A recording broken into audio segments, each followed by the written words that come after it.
तुम्ही रमावतीला गेला होता ते काम झालं? ती सुमित्रा माझी पहिली लग्नाची बायको आहे आणि लगीन केलंय तिच्याबरोबर तुझ्यासारखी नाही आणून ठेवली तिला. हिच एकटीच मग हिला मिळणार बरं का, त्या व्यतिरिक्त कुत्र सुद्धा येणार नाही मग द्यायला. पांडू दादा जरा सगळं आवरून घ्या. जानकी काय ग, काय झालं रमावतीला? तू बोललीस बाबांशी? बोलले पण भवानी माईचा विषय नाही काढला यांनी. बाकीचंच काही काही बोलत राहिले. कदाचित त्यांना तुला सांगायचं नसेल. तू आत्याजीशी बोललीस? हो, आणि त्यांनीच मला सांगितलं की भवानी माईंनी सांगितलंय की येणाऱ्या निवडणुकांमध्ये हे जिंकून येतील म्हणून. काय? वाव, आपण बाबांचं अभिनंदन केलं पाहिजे ना. अगं आपल्याला भवानी माईबद्दल माहिती आहे, हे त्यांना माहिती नाहीये. अरे हो, भविष्य जाणून घ्यायच्या नादात मी वर्तमानच विसरले. पण भवानी माईने जर असं भविष्य सांगितलं असेल ना तर तुला बाबांशी बोलून घ्यायला काहीच हरकत नाहीये. त्यांनी मला सांगितलं नाही याच्या मागे काहीतरी कारण असेल ना. उगीच मला त्यांच्यासमोर विषय नाही काढायचा आहे. जाऊ दे, एकंदरीत काय बाबा निवडून येणार आहे म्हणजे आपल्याला टेन्शन घ्यायचं काहीही कारण नाही. नाही, अगदीच तसं नाहीये. काळजी करण्याचं कारण आहे. आता काय? अमृता, हे तिकडून आल्यापासून पाहतेय मी, सतत माझी काळजी करत असतात. अगं मग बाबा तुझी काळजी करतात, यात काळजी करण्यासारखं काय? साहजिकच आहे अगं, आता ते काळजी करणारच तुझी. तसं नाही ग, जरा जरा अतिच काळजी करतायत हे माझे. 2-2 तासांनी विचारत असतात, तुला काही होत नाहीये ना, काही झालं तर सांग, तब्येत ठीक आहे ना, डॉक्टरांना बोलवू का म्हणून. अगं मधून असे विचित्र वागतात ते. मी लहान असताना सुद्धा मला जरा जरी काही झालं ना तरी अति अस्वस्थ व्हायचे ते, आणि घराबाहेर डॉक्टरांची रांग लावायचे. नाही अमृता, यावेळेला त्यांची काळजी करण्याची पद्धत काहीतरी वेगळीच आहे. सतत ना कुठल्या तरी भीतीमध्ये वावरतायत घरात असं वाटतंय मला. मी त्यांना सांगितलं मागच्याच आठवड्यात सगळ्या चाचण्या करून झाल्यात म्हणून, तरी सुद्धा मला म्हणाले की नाही, या आठवड्यामध्ये पुन्हा जाऊन सगळी तपासणी करून घेऊयात म्हणून. बरं ठीक आहे, तसंच काही असलं ना तर कळेल आपल्याला. करू आपण काहीतरी.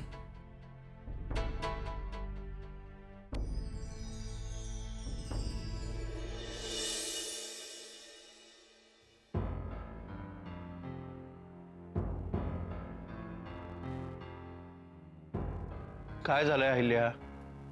काय एवढी चिडचिड करतेस? या परशु भाऊजींना मी चांगलीच अद्दल घडवणार आहे. आता काय केलं त्यांनी? विश्वासघात केलाय त्यांनी माझा. एक मिनिट, म्हणजे नक्की काय केलंय जरा स्पष्टपणे सांगशील? आणि मुख्य म्हणजे जरा शांत हो. कशी शांत हो मी? कशी शांत हो? एवढ्या विश्वासाने मी त्यांच्यावर प्रचार प्रमुखाची जबाबदारी सोपवली होती, पण त्यांचा जर का मी निवडून येणार विश्वास नसेल तर मग परवा मतदान आहे आणि अजून म्हणावं तसं प्रचाराचं काहीही काम झालं नाही. बरं, या ना त्या कारणाने दरवेळी माझ्याकडे पैसे मागत असतात, पण अजून काडीचंही काम झालं नाहीये.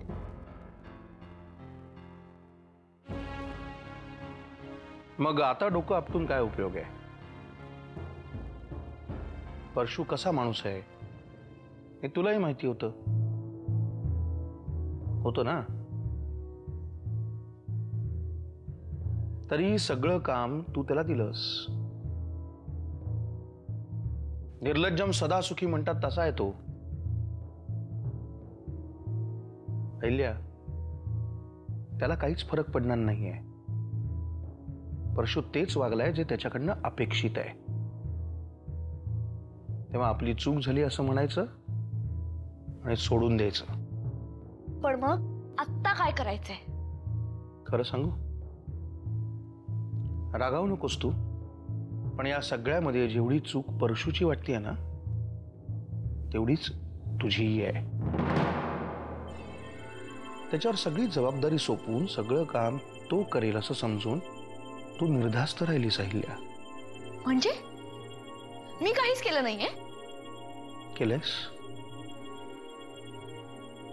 हा प्रश्न जरा शांतपणे स्वतःला विचार.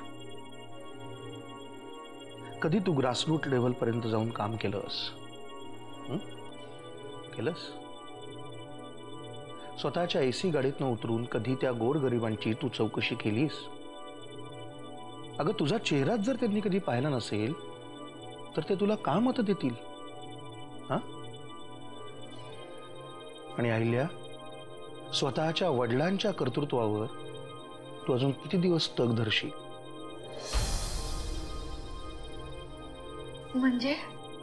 म्हणजे तुझ्या वडिलांचा आदर्श डोळ्यासमोर ठेव.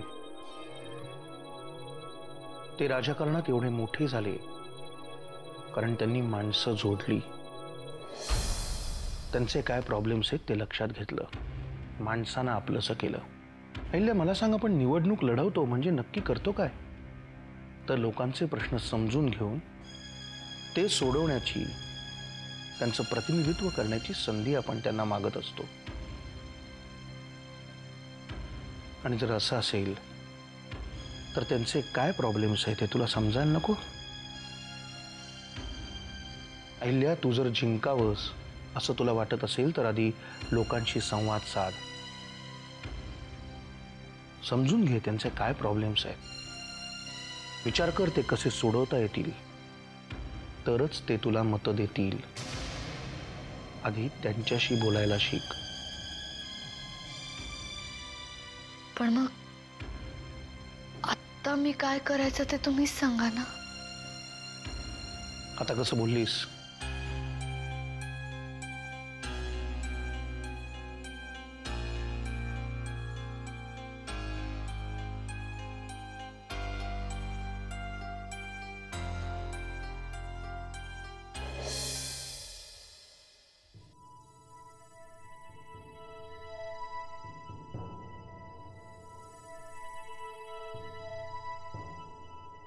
अरे कसला विचार करतोयस एवढा?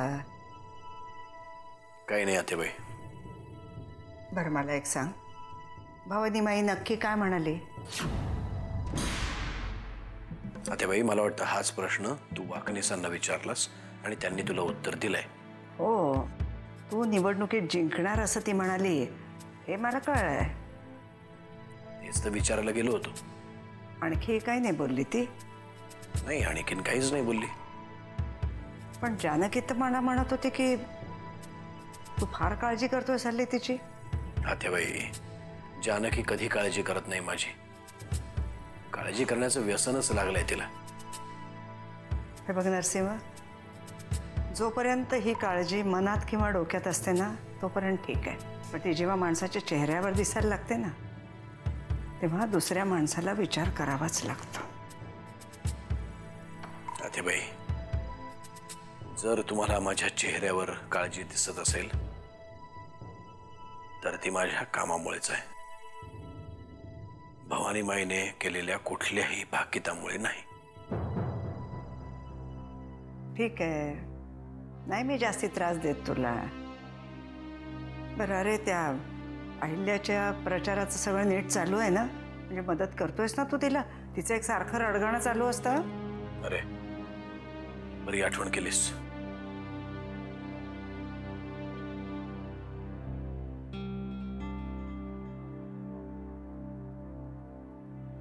वाकणेस अहिल्याच्या सेक्युरिटीचं काय झालं? हे बघा, मला कुठल्याही प्रकारची हायगाई नकोय. तुम्ही स्वतः लक्ष घाला. ऐकलत ना? तुम्ही स्वतः. ठीक आहे. आता ही काय भानगड आहे? तिला सिक्युरिटीची गरज का भासावी? आतेबाई, गरज असं नाही, पण कधी काय होईल सांगता येत नाही. आपण आपल्याकडनं काळजी घेतलेली बरी ना. तू काळजी करू नकोस. ठीक आहे, येते मी.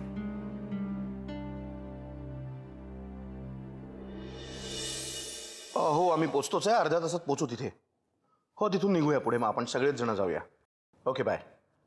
आज ऑफिसात लवकर नाश्ता झाला? छे ऑफिसला सुट्टी आहे आज, काही काम नाही. मग आज कुठे सहलीला? हो, अहिल्या बरोबर चाललोय सहलीला, तिच्या मतदारसंघात. काय? हा, अगं आज तिची सभा आहे सगळ्यांसमोर.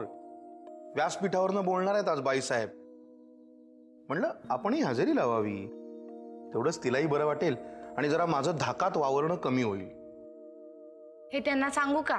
नको ग ए बाई, इतकं सगळं जुळवून आणलंय मी, एका मिनिटात सगळं कोसळेल असं काहीही करू नकोस. एवढे कसं घाबरता तुम्ही त्यांना? मीच काय, आपण सगळेच घाबरतो तिला. घाबरतेस ना? आणि त्यात मी काय नवरा आहे तिचा, म्हणजे घाबरण्याचा पहिला मान माझा असतो. काय आहेत कुठे त्या? तयार होतीये, काल रात्रभर जागी होती. रात्रभर? कशासाठी? हे काय वय आपलं, थट्टा करायची वेळ आहे. आणि हा अगं भाषण पाठ करत होती आज, करायचं मी लिहून दिलं होतं ग तिला. आता लोकांसमोर जाऊन काय करते देव जाणे. तुम्ही लिहून दिलं होतं ना, मग एकदम भारी होईल. Good good. आली का? चला निघायचं. वाचलंस तू सगळं? कशी दिसते? बरी दिसते ना? अरे फर्स्ट क्लास, परफेक्ट दिसतेस एकदम. चलूया? चल ग. नाही जरा थांबा, एकच मिनिट थांबा. टेन्शन घेऊ नको, खरंच छान दिसतेस. पाठ झालंय सगळं? हो. गुड. झालं का ग? हा, आईला ताई दही.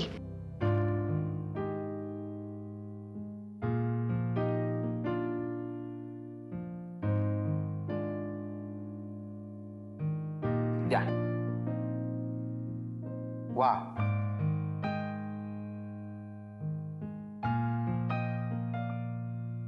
थँक्स. अहो तुमची सभा यशस्वी हो.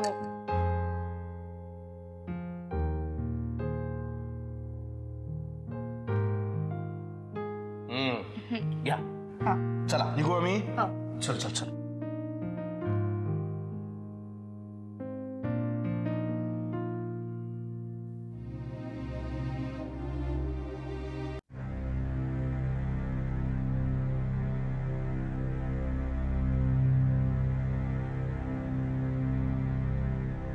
भाऊजी बोलवलेत मला?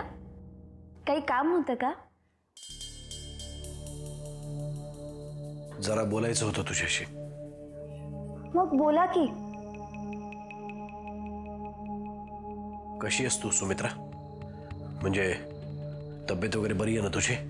हो, मी अगदी बरी आहे. आणि परशू कसा वागतोय तुझ्याशी? म्हणजे त्याने जे लग्न केलं ते सगळं सोडून दे, मी नंतर पाहणारच आहे त्याच्याकडे, पण त्यानंतरही बरा वागतोय ना तुझ्याशी? हो. आणि ती मुलगी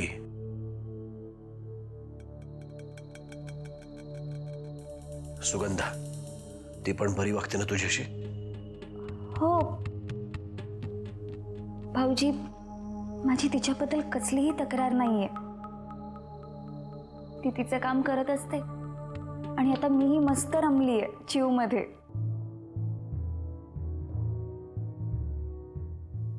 हा, चिव. चिव कशी आहे? तिची तब्येत ठीक आहे ना? हो, ती सुद्धा बरी आहे.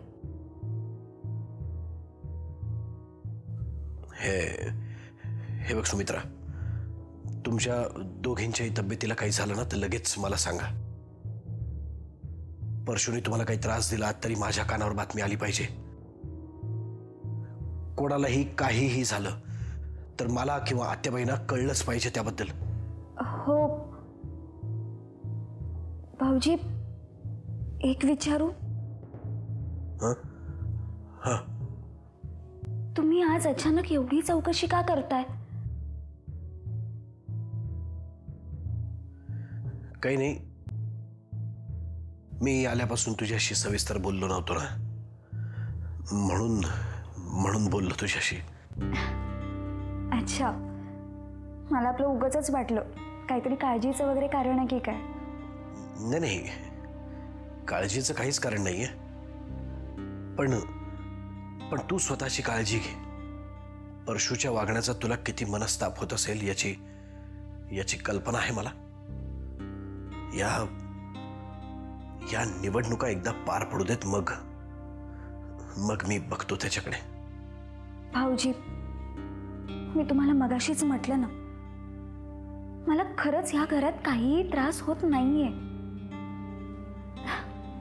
आणि जोपर्यंत तुम्ही माझ्या पाठीशी ठामपणे उभे आहात तोपर्यंत मला काळजी करण्याचं काही कारणच नाहीये ना.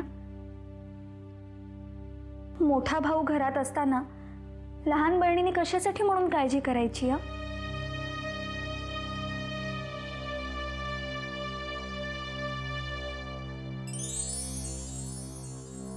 काळजी घे.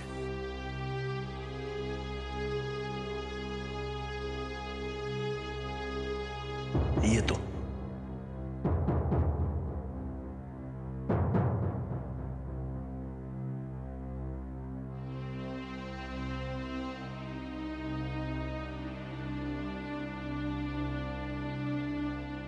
अहिल्याताईंच्या सभेचं काय झालं असेल काय माहिती ना. जानकी, तू काय एवढं टेन्शन घेतेस अहिल्या काकूच्या सभेचं? तसं नाही ग, पण मनापासून करतायत त्या सगळं. म्हणजे घरामध्ये नाही लक्ष देत एवढं, पण राजकारणाची आवड आहे त्यांना, म्हणून वाटतं की यश मिळावं त्यांना. कशी आहेस ग तू जानकी? म्हणजे अहिल्या काकूचं वाईट व्हावं असं मलाही नाहीच वाटत, पण तिच्याबद्दल एवढा चांगला विचारही मी नाही करू शकत. तिच्या यशापयशाने मला काहीही फरक पडत नाही. पण तुझं तसं नाहीये ग, तू चांगला विचार करतेस. कसं काय जमतं तुला? कसं काय म्हणजे? आता हा काय प्रश्न आहे? नाही अगं, खरंच मला असा प्रश्न पडलाय. मुलींनो, म्हणजे खरं तर आता बायकांनो, हळू हळू ऐका ऐका ऐका. चांगली बातमी लवकर सांगा सांगा सांगा. सांगतो. आजची अहिल्याची सभा सुपरहिट झाली. अरे वा, वामनदा काय सांगताय काय खरंच? अगं म्हणजे काय, अप्रतिम बोलली अहिल्या. ये, मी तुला सांगतो, सगळे मतदार खुश एकदम. सभा भन्नाट झाली. आज अहिल्याने पहिल्यांदा दाखवून दिलंय ती तिरपुड्यांची मुलगी आहे आणि तिच्या रक्तात राजकारण आहे. वा वा वा वामन काका, अभिनंदन. माझं कसलं अभिनंदन करतेस? अहिल्याचं कर. नाही रे, भाषण तू लिहिलं होतंस ना, म्हणून तुझं अभिनंदन. ओ तसं. थँक्यू. मी आलोच फ्रेश होऊन, मग नंतर गप्पा मारूया. हा, बसा आलोच.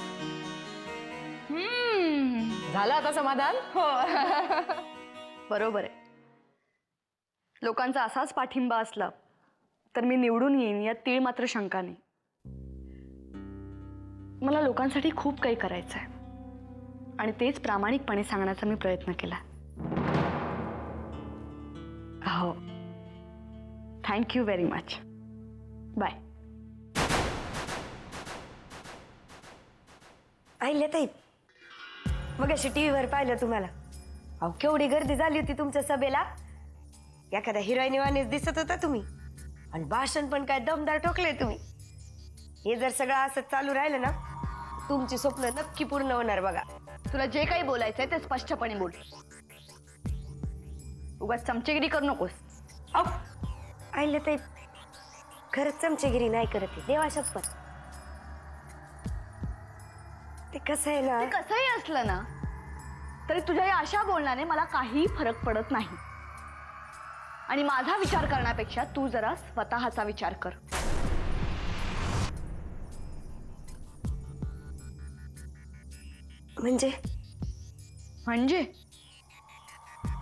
म्हणजे या घरातलं तुझं भविष्य आता ठरलंय असं समज. या घरातले सगळे निवडणुका संपायची वाट पाहताय, आणि एकदा का निवडणुका संपल्या की या घरातला तुझा गाशा गुंडाळायचा आणि इथून चालतं व्हायचं. अहिल्याताई,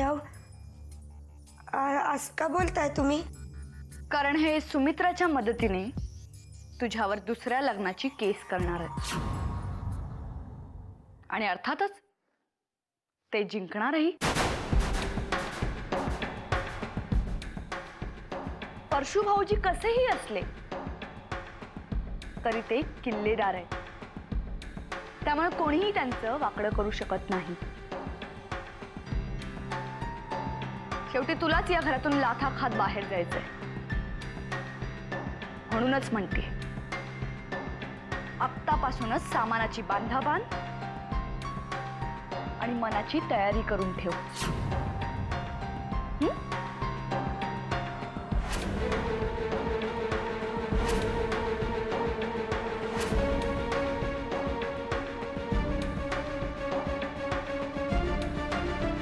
शेवटी तुलाच या घरातून लाथा खात बाहेर जायचंय. आत्तापासूनच सामानाची बांधाबांध आणि मनाची तयारी करून ठेव.